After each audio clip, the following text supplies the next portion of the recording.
তাহলে জিকির করার দরকার আছে না নাই? জিকির করলে লাভ না লস? আরো জোরে। কমন জিকির করলে লাভই তো লাভ, আর আনকমনটা করলে আরো বেশি লাভ। যেমন আনকমনের মধ্যে মাগরিবের পরের সময়টা কিন্তু অত্যন্ত গুরুত্বপূর্ণ, জানেননি আপনারা? মাগরিবের নামাজের পরে একটা নামাজ আছে, ওই নামাজটার নাম কি? সালাতুল আওয়াবিন, ঠিক না বেঠি? এই আওয়াবিন নামাজ কিন্তু পড়া আপনার উপর ফরজ না, আমার উপর ফরজ না। যদিও ফরজ না, তারপরেও কিন্তু এটা মাওলার জিকির। কথা কয় না? যদিও ফরজ না, তারপরেও মাওলার জিকির। এই জিকিরের পাওয়ার তো বন্ধ অন্যরকম, অত্যন্ত মধুময় এবং প্রেমময়।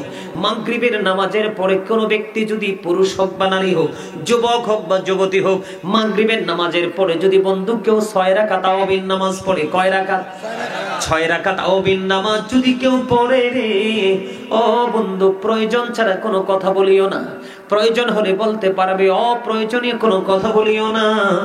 আমার নবী বলেছেন, রে আমার উম্মত, কেউ যদি মাগরিবের নামাজের পরে যদি রে 6 রাকাত তাওবিন নামাজ পড়তে পারো, 2 রাকাত করে করে সালাম ফিরিয়ে মাত্র 6 রাকাত, তুমি একদিন মাগরিবের পরে এক ওয়াক্ত বন্ধু সালাতুল আওবিন পড়তে পারলে তোমার আমলনামায় 12 বছরের নফল ইবাদতের সওয়াব দেওয়া হবে। কত বছর? আজকে সেই তালাশ আমরা করি না, সেই খবর আমরা রাখি না। আওবিন পড়ব তো থাক দূরের কথা, শাস্তের নামাজ পড়ব থাক দূরের কথা, এশাকের নামাজ পড়ব থাক দূরের কথা, আমরা তো আমাদের কমন নামাজের সাথে সুন্নাত গুলাই পড়ি না। ওমা, আমি কি ভুল বললাম? দেখবেন ম্যাক্সিমাম ইমাম সাহেব দেখবেন আসরের সুন্নাত পড়ে না। আমার আজকের পরে আপনারা ট্রাই করে দেখবেন, ম্যাক্সিমাম ইমাম সাহেব এশার নামাজের 4 রাকাত সুন্নাত পড়ে না আগে, এবং পরে নফল পড়ে না। 5 ওয়াক্ত জামাতেই আসে না। অনেক আছে তো এরকম, আছে না নাই? হ্যাঁ, আমার দিকে তাকান, কথা বলেন, আমার কথা শোনেন। এই পৃথিবীর বুকে কিয়ামতের পূর্বক্ষণে পৃথিবীতে সবচেয়ে বড় নিকৃষ্ট মানুষ হবে আলেমরা। কারা? পৃথিবীতে সবচেয়ে নিকৃষ্ট মানুষ হবে আলেমরা কিয়ামতের আগে। আপনি বন্ধু, আল্লাহর জিকিরের কোনো সীমানা নাই।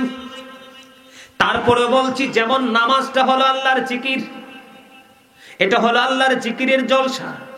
নামাজটা এত বড় নিয়ামত বন্ধু।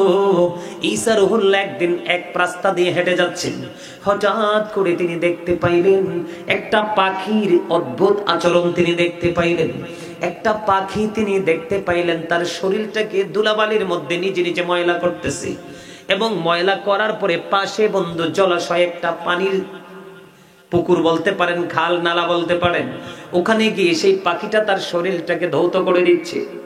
আবার এমনি করে করে একবার তিনি গাটাকে ময়লা করছে, আরেকবার তিনি ওই পানির মধ্যে গিয়ে শরীরটাকে ধৌত করছে। এমন অবস্থা দেখে ঈসা রুহুল্লাহ দাঁড়িয়ে দাঁড়িয়ে তিনি চিন্তা করতেছেন, কি অদ্ভুত ব্যাপার, আশ্চর্য ব্যাপার, এই পাখিটা এমন আচরণ করতেছে কেন? নিজে নিজে তার শরীরটাকে ময়লা করছে, আবার পাশে গিয়ে পানির মধ্যে তার শরীরটাকে ধৌত করছে। যখন সে পানিতে তার শরীরটাকে ধুয়ে সে একেবারে পরিষ্কার হয়ে যায়, স্বাভাবিক কথা, ঠিক না বেঠি? আবার যখন ধুলাবালি লাগাবে, ময়লা যুক্ত হয়ে যাবে, এটাও তো স্বাভাবিক। বন্ধু, ঈসা রুহুল্লাহ চিন্তা করতেছে, কারণ কি, এটা কি রে, এটার মানে কি? আল্লাহর পক্ষ থেকে ফেরেশতা পাঠিয়ে দিলেন ঈসা রুহুল্লাহর জন্য। ঈসা রুহুল্লাহকে সে জানিয়ে দিলেন, আল্লাহর নবী গো, এই যে পাখিটাকে দেখতে পাইলেন, একবার সে শরীরটাকে ময়লা করছে, আরেকবার সে শরীরটাকে পানির মধ্যে ধৌত করছে। এমনি করে করে পাখিটা 5 বার তার শরীরটাকে ময়লা করলো, আবার সে তার পাখিটা শরীরটাকে ধৌত করলো কয়বার? 5 বার করলো। এটা হলো আখিরি নবীর উম্মতের নিদর্শন। জোরে জোরে কন্যা সুবহানাল্লাহ। আখির নবীর উম্মতের নিদর্শন। কি আশ্চর্য কথা, আখির নবীর উম্মতের নিদর্শন মানেটা কি? কয় আল্লাহর হাবিব, আল্লাহর প্রিয় হাবিব হাবিবুল্লাহর উম্মতের জন্য 5 ওয়াক্ত নামাজ বরাদ্দ থাকবে। কয় ওয়াক্ত নামাজ? ফজর থেকে যোহর পর্যন্ত একটা গ্যাপ থাকবে, গ্যাপের মধ্যে সে পাপ করবে। আসর থেকে যোহর থেকে আসর পর্যন্ত একটা গ্যাপ, এই গ্যাপের মধ্যে সে পাপ করবে। আসর থেকে মাগরিব পর্যন্ত একটা গ্যাপ, গ্যাপের মধ্যে সে অন্যায় অপরাধ পাপ করবে। মাগরিব থেকে ঈশা পর্যন্ত একটা গ্যাপ, এটার মধ্যে সে অপরাধ করবে, পাপ করবে। এই যে মাঝখানে ফজর থেকে ঈশা পর্যন্ত প্রত্যেকটা নামাজের ফাঁকে ফাঁকে গ্যাপ আছে, ওই প্রত্যেকটা গ্যাপের অপরাধগুলো মাপের জন্য সহায়ক হয়ে যাবে এক নামাজের পর আরেক ওয়াক্তের নামাজ। তার মানে আপনি ফজরের নামাজ পড়লেন, যোহর পর্যন্ত সে অপরাধ করলেন, যোহরের নামাজ পড়ার পরে আপনার গুনাহগুলি মাফ হয়ে যাবে। জিকির এত বড় ফজিলত, এত বড় নিয়ামত।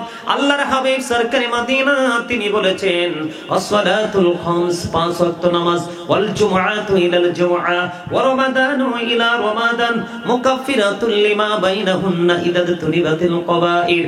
আপনারা আমার প্রাণের নবী বলেছেন, যেই ব্যক্তি পাঁচ ওয়াক্ত নামাজ পড়বে, এই নামাজ কিন্তু আল্লাহর জিকিরের জলসা। মনে আছেনি আপনাদের? পাঁচ ওয়াক্ত নামাজ যেই ব্যক্তি পড়বে, ফজর থেকে জোহর পর্যন্ত, জোহর থেকে আসর, এমনি করে ঈশা পর্যন্ত, এই গ্যাপের যেই গুনাহগুলি মাফ হয়ে যাবে। ওয়াল জুমআতু ইলাল জুমআ। আমরা মুসলমান আছি, অনেক মুসলমান দেখা যায় আমাদের সমাজের মধ্যে, অনেক সময় ইয়াং ছেলে হতে পারে বা মুরব্বিও হতে পারে, একটা জুম্মা শেষ হয়েছে, পরের জুম্মাটা কখন আসবে, তিনি কার আগে গিয়ে সবার আগে মসজিদে বসবে, এমন কম্পিটিশন থাকে কি থাকে না? আপনাদের গ্রামে এরকম মুরব্বি বা ইয়াং ছেলে আছে না? প্রত্যেকটা মহল্লাতে আছে, তবে খুবই কম। এটা যদি বেশি হতো, অনেক অনেক বেশি ভালো হতো আমাদের জন্য। ঠিক কিনা বলেন?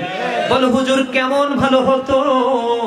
ও বন্ধু আমার, এই কথাগুলো সবার কাছে ভালো লাগবে না, কারণ এই কথাগুলো হক কথা, নেয়ামতের কথা। কারণ অভিশপ্ত মানুষের কাছে কখনোই নেয়ামতের কথা মজা লাগে না। কথা ঠিক না? আমি আপনাদেরকে বলি, এই যে এক জুমা থেকে আরেক জুমার কথা বলেছেন আল্লাহর হাবিব, এক জুমা থেকে আরেক জুমার মাঝখানে একটি সপ্তাহ গুনার কাফারা হয়ে যায়। আর এই দুইটা জুমার নামাজ যদি ঠিক মতো পড়া যায়, এই দিক দিয়ে আরেকটা নিয়ামতের খবর হলো, আল্লাহর হাবিব সরকারে মদিনা তিনি বলেছেন, জুম্মার দিনে যেই ব্যক্তি সবার আগে জুম্মার মসজিদে যাবে এবং সবার পরে তিনি মসজিদ থেকে বের হবে, বের হয়ে ওনার বাড়ি যাইতে যতটা কদম লাগবে, কি লাগবে? ওনার বাড়ি যাইতে যতগুলো কদম লাগবে, আপনার আমার প্রাণের নবী বলে দিয়েছেন, প্রত্যেকটা কদমের বিনিময় তার আমল নামায় 1 বছরের নফল ইবাদতের সওয়াব দেওয়া হবে। নারে তাকবীর, আল্লাহু আকবার, নারে রিসালাত, ইয়া রাসূলুল্লাহ, পবিত্র ঈদে মিলাদুন নবী, জিন্দাবাদ জিন্দাবাদ, গাজী সুলাইমান আল কদরি সাহেব, জিন্দাবাদ জিন্দাবাদ। আমার কথা কি আপনারা বুঝতে পারছেন? যেমন ধরেন আপনার বাড়ি যাইতে 100টা কদম লাগলো, কয়শো? 100টা কদম যদি লাগে, তাহলে আপনার আমল নামায় 100 বছরের নফল ইবাদতের সওয়াব দেওয়া হবে। সুবহানাল্লাহ। আর জোরে কন্না সুবহানাল্লাহ। ওয়াজ তো ঠিক হয় নাই, মারহাবা কন্না, মারহাবা। আর জোরে মারহাবা।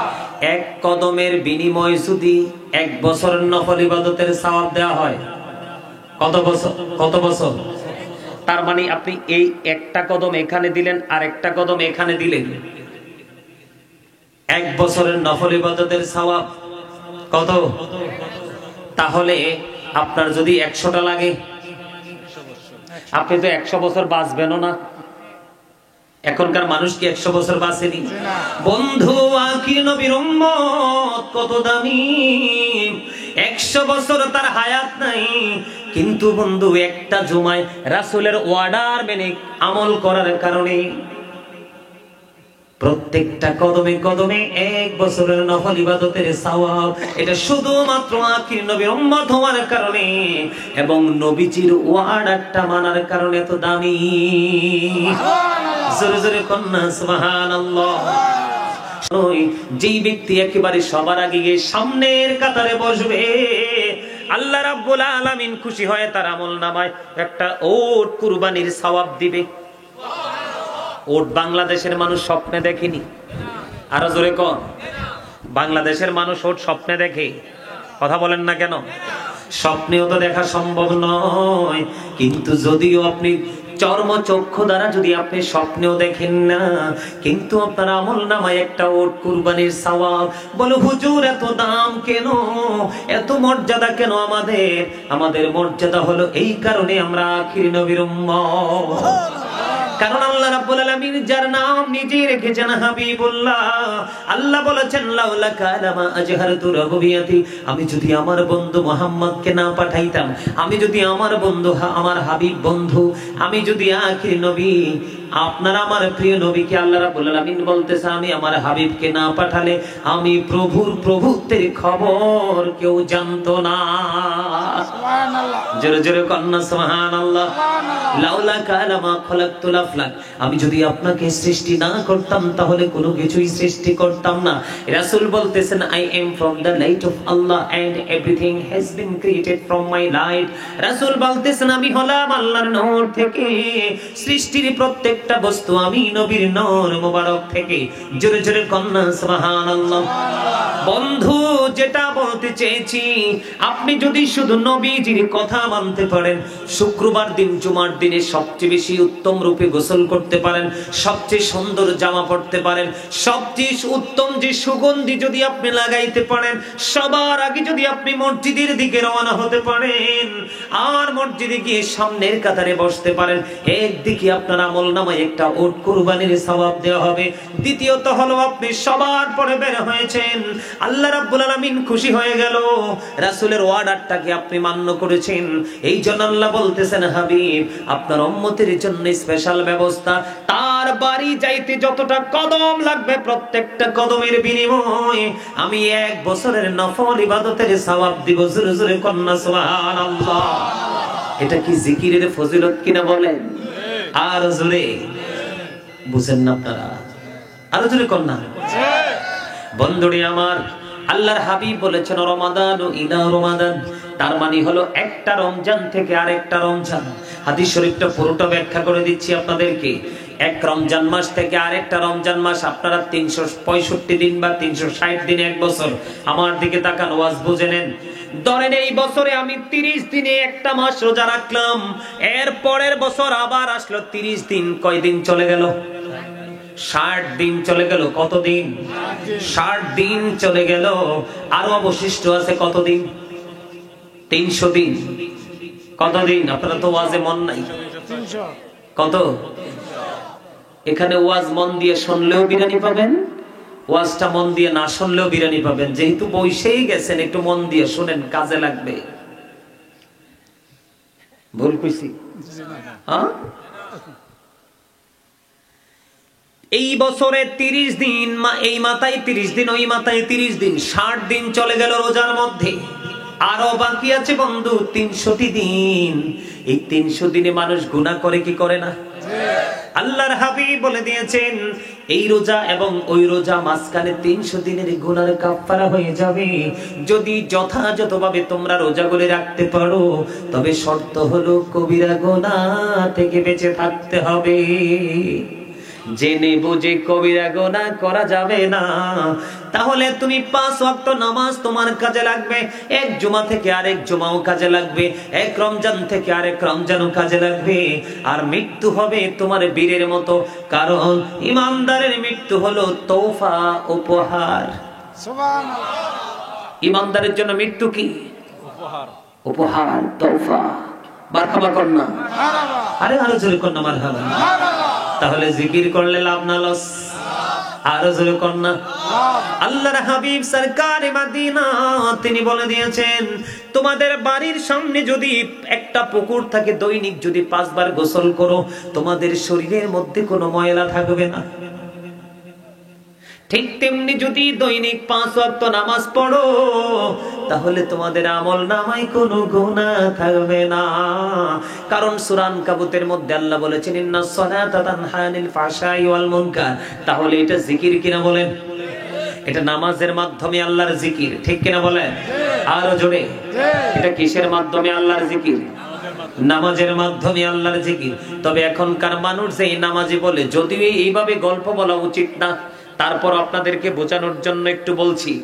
আমরা কেমন নামাজি বলবো? এক রাজার বাড়ির সামনে প্রত্যেক দিন এক রিক্সাওয়ালা এসে বসে থাকে। তো রাজার বাড়ির কাজের বুয়া পাঠাইছে রানী, কয় এই লোকটা কেন বসে থাকে, তার নাম কি, পরিচয় কি, নিয়ে আসো। তো গেছে, যাওয়ার পরে ওনাকে প্রশ্ন করে, কয় তোমার নাম কি, কয় অমক। তুমি কি করো, কয় আমি একটা রিক্সার ড্রাইভার। কয় না এসে বসো কেন প্রতিদিন, কয় আমি তোমাদের রানীকে ভালোবাসি। এর মন কই আছে দেখছেন নি, হাসি দিছিনি একটাই। আপনার মেয়ে এটি দেখবেন, এটি আইজক কাইলক হার্ট অ্যাটাক করে মরবো। একেবারে গোমরা হইয়া বসে রয়েছে। এই হুতুম পেছার মতো গাল যারা, হার্ট অ্যাটাক করে মরবেন। চৌরাস্তায় হোক আর দোকানের সামনে হোক আর বাজারে হোক। আর যেটা জোরে হাসি দিছে এটা সহজে হার্ট অ্যাটাক করবে না, কারণ এটা ফ্রি মোডে থাকবে, হার্টে প্রেসার পড়বে না। আর যেটা সবসময় বাক্কা দিয়ে থাকে এমনি হোক, দেখবেন একদিন হঠাৎ করে নাইকিটারে কই স্পোর্ট ড্যাট, কই জাগাত শ্বাস, বাক্কা দেন না মানুষ বালা না। এটা দেখবেন সমাজও গ্রহণ করে না, জাতীয় গ্রহণ করে না, নিজের ফ্যামিলিও গ্রহণ করে না। ঠিক না ঠিক? খবর কি, কেন আইসো কেন, রানীরে ভালোবাসি। তুমি একজন রিক্সাওয়ালা রানীরে ভালোবাসো। তো রানীর কাছে গেছে, রানীমা কই কি, কই লোকটা আদতে একজন রিক্সাওয়ালা, কামার বাড়ির সামনে কি করে রানীমা, আপনাকে সে ভালোবাসে। ওমা কি আজব কথা, রিক্সার ড্রাইভার বলে রানীরই ভালোবাসে। এবার রানী ওই কাজের বুয়াকে দিয়ে খবর পাঠালেন, খবর পাঠিয়ে দিলেন, যা ওই রিক্সাওয়ালাকে গিয়ে বলে দাও আমি তার ভালোবাসাকে গ্রহণ করলাম, তবে শর্ত আছে একটা। কয় শর্তটা কি? রিক্সাওয়ালাকে গিয়ে শর্তটা দিয়ে আসো, সে যদি 40 দিন একটানা নামাজ পড়ে আমার কাছে আসতে পারে, আমি তার প্রস্তাব গ্রহণ করব। জোরে জোরে কন্যা সুবহানাল্লাহ। রিক্সাওয়ালা কয় একটা ব্যাপার হইল, নামাজি তো। কি কয় একটা ব্যাপার হইল নি, নামাজি তো। আরে না জানি টাকা পয়সা দ্বন্দ্বলোক তো চায় না রানী। এবার বন্ধু রিক্সাওয়ালা নাচতে নাচতে চলে গেল, 40 দিন পার হয়ে গেল। আবার রিক্সাওয়ালা 40 দিন পর আবার রানীর বাড়ির সামনে আবার লোক পাঠালেন কাজের বুয়াকে। পাঠানোর পরে বললেন, ব্যাপার কি, তুমি আবার আসছো? কয় হয় আসছি। এবারে কাজের বুয়া বলতেছে, রানীমা তার ফাইনাল খবর জানিয়ে দিয়েছে। রানীমা বলছে তোমার প্রেমে সে রাজি না। এবার রিক্সাওয়ালা কয়, তুমিও তোমার রানীর গিয়ে কয়ে দিও 40 দিন নামাজ পড়ছি ঠিকই, একদিন ওযু করি নাই।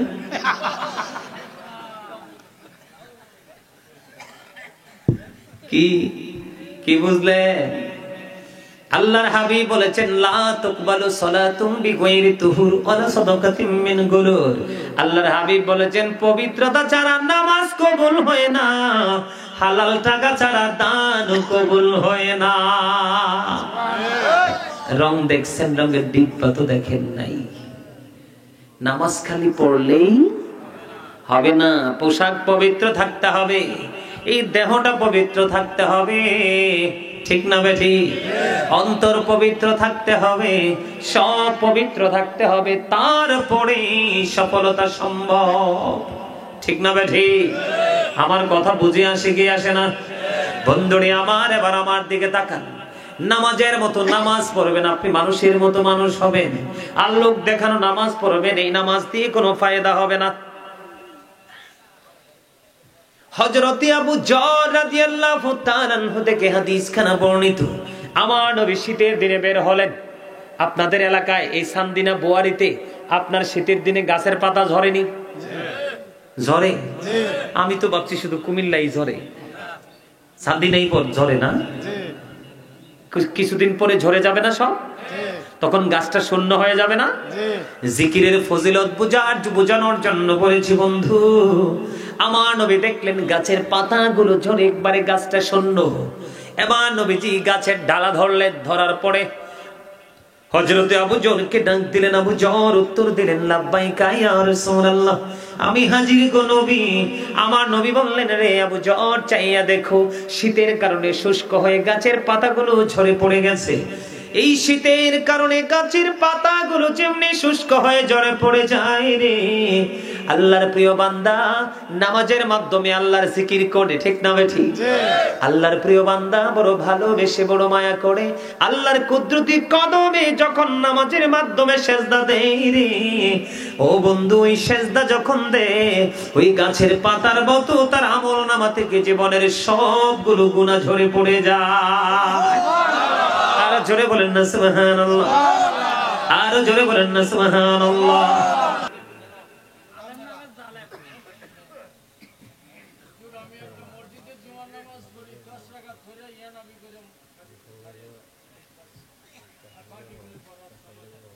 এবার দেখছেন এই যে আমার চাচা একদম রাইট কথা বলছে।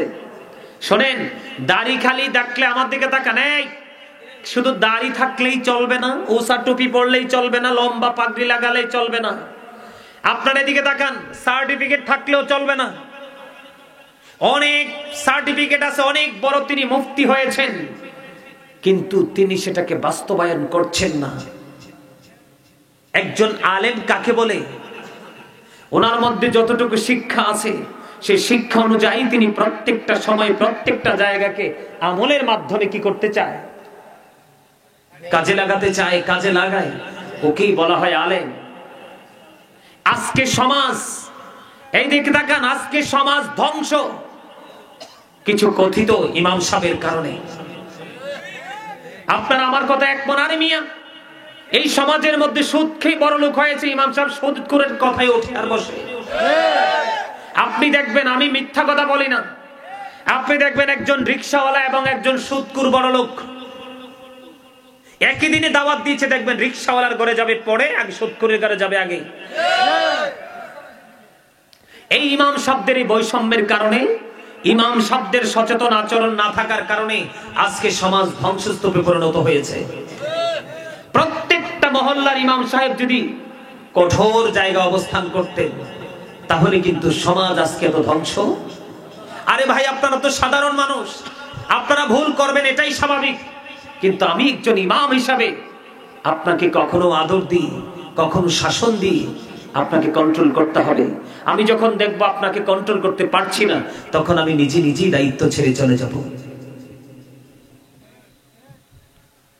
আপনারা জানেন না ইমাম সাহেবকে সে মহল্লার জবাব দিতে হবে আল্লাহর কাছে কিয়ামতের দিন। আমার কথা কি বুঝতে পারছেন? অত্যন্ত দুঃখ লাগে, আমরা তো আর সব সময় আপনার ইমাম হই না, মুসল্লিও তো হই। মুসল্লি যখন হই তখন ইমামদের আসল আচরণটা আমরা দেখতে পাই।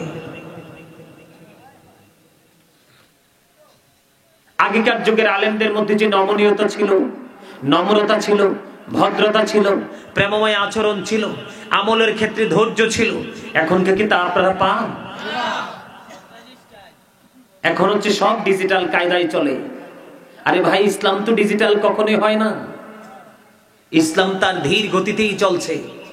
আরে আল্লাহর হাবিব যদি নামাজে দাঁড়িয়ে থাকতে থাকতে পা মোবারক ফুলে রক্ত বেরিয়ে আসতে পারে, আপনি আমি সেই তুলনায় কি?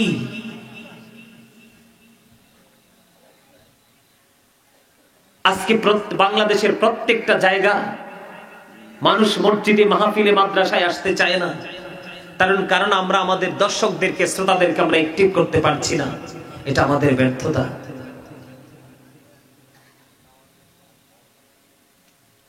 সম্মানিত উপস্থিতি, আপনাদেরকে সচেতন হতে হবে, অনেক বেশি জিকির প্রেমিক হতে হবে। আপনাকে একটা কথাই যদি মাথায় রাখতে পারেন যে আমি জিকির করছি, আল্লাহ আমার জিকির করছে, তার মানে আমি আল্লাহকে স্মরণ রাখছি, আল্লাহ আমাকে স্মরণ রাখছি, এটাই। এইটুকুর মধ্যে যদি আপনি থাকতে পারেন যে আমি আজকে কি, আপনি লোক দেখিয়ে জিকির করতে হবে না। রাসূল বলেছেন জবান এবং কলব এবং জবান দুটো মিলিয়ে যে জিকির করা হয় এটা হলো সবচেয়ে উত্তম জিকির। আপনি পরিবেশ পরিস্থিতির দিকে তাকিয়ে করবেন।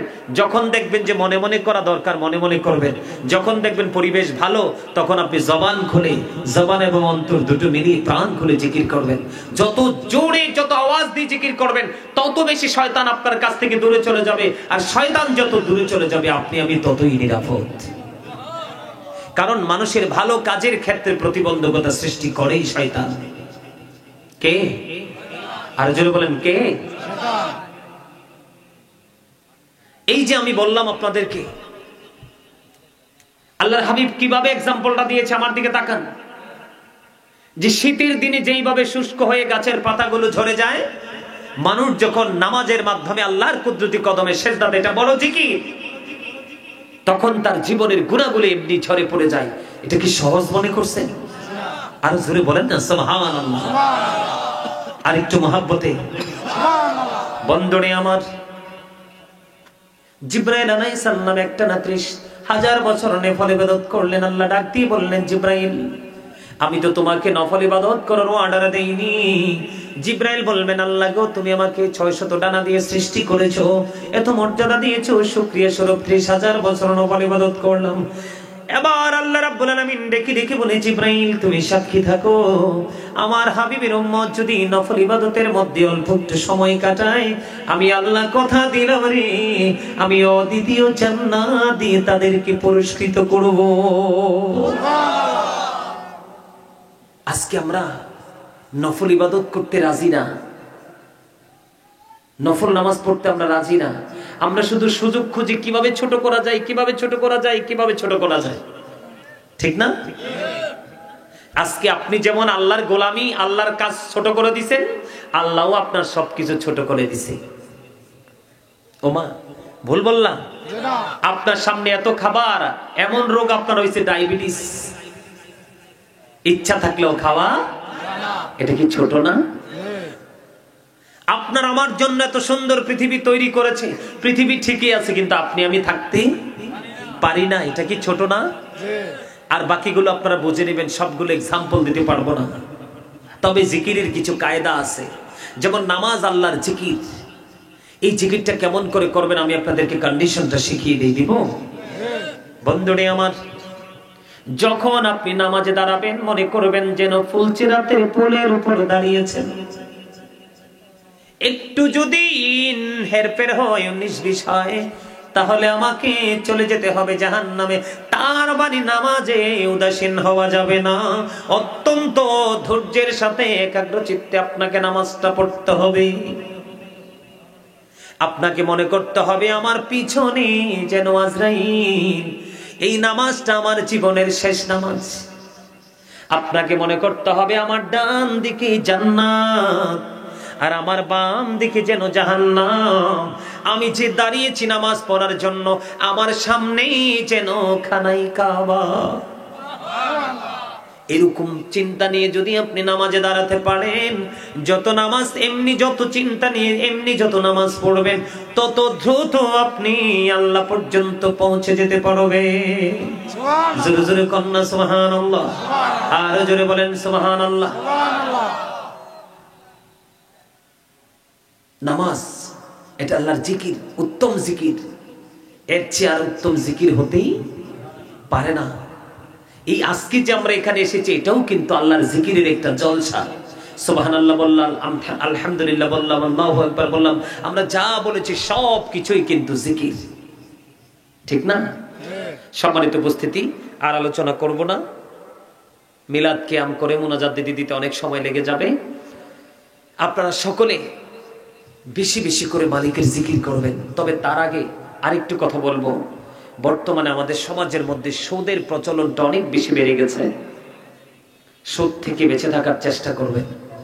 ঘরে ঘরে বাড়ি বাড়ি শুধু টাকার জন্য শুধু সুদ, ঘুষ, এটা দেদারসে চলছে। এই জায়গা থেকে দূরে থাকতে হবে। কারণ যেই ব্যক্তি সুদের মাধ্যমে 1 টাকা উপার্জন করলো, সে যেন তার গর্ভধারিণী মায়ের সাথে 36 বার জিনা করলো। যেই ব্যক্তি সুদের মাধ্যমে টাকা উপার্জন করলো, সে যেন তার মাকে বিবাহ করলো। এত আস্তে নাউজুবিল্লাহ। আল্লাহর হাবিব যখন মেরাজে গেলেন, জাহান্নামের দিকে নজর দিয়ে দেখলেন এক একটা মানুষের পেট এক একটা ঘরের মতো বড় বড়। জিব্রাইলকে প্রশ্ন করলেন, ভাই জিব্রাইল, এরা কারা? আপনার আমার প্রাণের নবী যখন প্রশ্ন করলো, জিব্রাইল বলেন, ইয়া রাসূলুল্লাহ, এরা হলো দুনিয়ার সুদখোর। নবীজি বললেন, এদের পেটের মধ্যে শুধু সাপ আর বিচ্ছু দেখা যায়। আমার কথা কি বুঝতে পারছেন? সুদ খাওয়া যাবে না। মা বাবার সাথে ভালো আচরণ করবেন, কারণ মায়ের পায়ের নিচেই সন্তানের জান্নাত, paradise of the side under the feet of the mother, ইন্নাল জান্নাতা তাহতা আকদামিল উম্মাহাতিকুম। জোরে জোরে কোন আল্লাহু আকবার। আরো জোরে। বিশেষ করে আমাদের সমাজে সবচেয়ে বড় বেধি হলো এই যে আমি এখন দেখলাম লাস্ট সময় এক ঝাঁক যুবক এসে মাহফিলে বসেছে, প্রত্যেকের পরনে জিন্স প্যান্ট। এই কথা বলবেন না, আমার দিকে তাকান। প্রত্যেকের পরনে জিন্স প্যান্ট। বলে হুজুর এই জিন্স প্যান্টের দিকে নজর দিলেন কেন? আল্লাহ রাব্বুল আলামিন পবিত্র কালামে হাকিমে বলেছেন লিবাসুত তাকওয়া যালিকা খায়র। আল্লাহর কাছে সবচেয়ে উত্তম পোশাক হলো তাকওয়ার পোশাক। এই পোশাকটা নারীর জন্য একরকম, পুরুষের জন্য একরকম। নারীদের জন্য মাথা থেকে পা পর্যন্ত ঢেকে রাখা ফরজ, আর পুরুষের জন্য উপর দিয়ে থাকবে নাভি বরাবর। কি বরাবর? নাভি বরাবর অথবা নাভির উপরে, আর নিচের দিয়ে থাকবে টাকনোর উপরে। এটা হলো পুরুষের জন্য ফরজ। উপর দিয়ে কোথায়? নাভি বরাবর অথবা নাভির উপরে, আর নিচে দিয়ে থাকবে টাকনোর উপরে, নিচে যে ছোট একটা গিরা আছে না, এটার উপরে। এই কন্ডিশনে পোশাক পরা ফরজ। আর এই কন্ডিশনের বাইরে গেলে এটা হয়ে যাবে হারাম। এটা কি হয়ে যাবে? হারাম। এই জিন্স প্যান্ট পরে, এই জিন্স প্যান্ট পরে যারা নামাজ পড়বে তাদের নামাজ কবুল হবে না। বুখারী শরীফের মধ্যে এসেছে যাদের পোশাকটা উপর দিয়ে থাকবে নাভির নিচে, নিচে দিয়ে থাকবে টাকনোর নিচে ঝুলানো, তাদের ঠিকানা হবে জাহান্নাম। আওয়াজ তুলে বলেন না নাউজুবিল্লাহ। আরো জোরে। আল্লাহর হাবিব বসে আছেন, এক ব্যক্তি এসে নামাজের নিয়ত বেঁধে ফেললেন। আল্লাহর হাবিব বললেন তুমি ওযু করে এসো। তিনি নামাজের নিয়ত ভেঙে ওযু করতে গেলেন। আবার তিনি ওযু করে এসে নামাজের নিয়ত বাঁধলেন। আল্লাহর হাবিব বললেন তুমি ওযু করে এসো। তিনি আবার কি করলেন? তিনি নামাজ ভেঙে ওযু করতে গেলেন। ওযু করে এসে আবার নামাজে দাঁড়ালেন। আবার রাসূল বললেন তুমি ওযু করে এসো। তখন রাসূলকে আরেকজন প্রশ্ন করলেন, ইয়া রাসূলুল্লাহ, বারবার কেন বলছেন তাকে ওযু করার জন্য? রাসূল বলেছেন কিয়ামত পর্যন্ত সে নামাজ পড়তে পারবে, আল্লাহর দরবারে নামাজটা কবুল হবে না। কারণ আল্লাহ রাব্বুল আলামিন তাকে যে পোশাকের যে কন্ডিশন দিয়েছেন, পোশাক পরার যেই সীমারেখা দিয়েছেন, সেই সীমারেখাটাকে সে ওভারটেক করেছে। নাউজুবিল্লাহ বলেন না। আল্লাহ দেখিয়ে দিয়েছে একরকম পোশাক পরতে, তোমরা পড়ছো আরেক রকম। এত বড় দুঃসাহস কে দিয়েছে? এই দুঃসাহস শিখিয়ে দিয়েছে তোমাদেরকে বেঈমান কাফেরেরা। এই পোশাকটা ক্রিয়েট করেছে বেঈমানেরা। আল্লাহ বলেছে এই যুবকের দল তোমরা সবাই শোনো। আল্লাহ রাব্বুল আলামিন বলেছেন ইন্নাল কাফিরিনা কানু লাকুম আদুব্বাম মুবিনা। আল্লাহ বলেছেন দ্য হেরিটেক্স আর the eternal enemy of the believers. ঈমানদারদের প্রকাশ্য শত্রু হলো বেঈমান কাফেরেরা। জোরে জোরে নাউজুবিল্লাহ।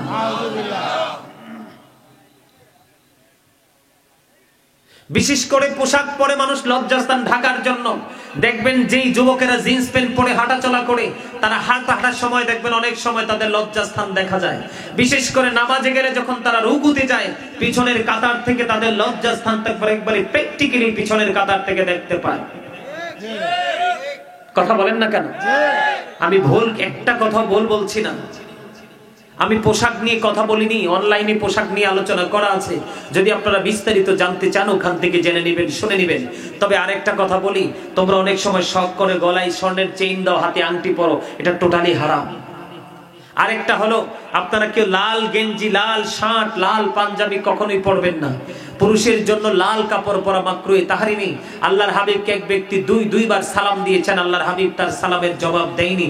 আল্লাহর হাবিব রাগান্বিত হয়ে গেছেন, তার পরনে দুইটা লাল জামা ছিল। জোরে জোরে কর নাউজুবিল্লাহ। আমরা মুসলমান হয়েছি ঠিকই, কিন্তু আমরা আসলে কিছুই। আপনি লুঙ্গি বলেন, প্যান্ট বলেন, পায়জামা বলেন, ট্রাউজার বলেন, যেটাই পড়েন, আল্লাহর অর্ডার আপনাকে মানতে হবে। কোনোভাবেই আল্লাহর অর্ডারকে আপনি কি করতে পারবেন না, অমান্য করতে পারবেন না। আপনি অমান্য করলেই কি হয়ে গেলেন? সম্মানিত উপস্থিতি, এই যে নাভি বরাবর পোশাক পরাটা, এটা বিশেষ করে যারা বাবা হয়েছে, বাবা আপনার ছেলেদের দিকে একটু নজর দিবেন। ছেলে বড় হয় সমাজের মানুষের কাছে, বাবা মার কাছে কখনোই বড় নয়। কথা কি বুঝে আসছে? আমার কথা আপনারা বুঝতে পারেন? আমাদের সমাজের সামাজিক বন্ধনে যথেষ্ট ঘাটতি রয়েছে। ঘাটতিটা কোথায়, এই সমাধানটা কোথায় সেটা বোঝানোর জন্য আপনাদেরকে বলছি। সম্মানিত উপস্থিতি, আল্লাহর হাবিব বলেছেন, পরিচিত হোক অপরিচিত হোক, মুসলমানকে দেখা মাত্রই সালাম দিয়ে দিবে, একজন আরেকজনের মধ্যে মধুর বন্ধন তৈরি হবে। সুবহানাল্লাহ বলেন না? আসলে কি একজন যখন আরেকজনকে দেখলেই সালাম দেয়, তখন কি দুজনের মধ্যে আলাদা একটা অনুভূতি আসে না? দেখবেন মাথাটা নিচু করে হাঁটতেছে, সালাম দিলে দেখবেন চোখ তুলে তাকাবে, আর বাড়ি গিয়ে বলবে অমুকের ছেলেটা অত্যন্ত ভদ্র, আমাকে আজকে সালাম দিয়েছেন। 2 নাম্বার হলো, মানুষ যখন মারা যাবে তার জানাজায় অংশগ্রহণ করবে, সমাজের আত্মীয় স্বজন সবার সাথে দেখা হবে এবং সবাই সম্মিলিতভাবে একজনকে বিদায় দিবেন, আর এই বিদায় দেওয়া থেকে নিজেদের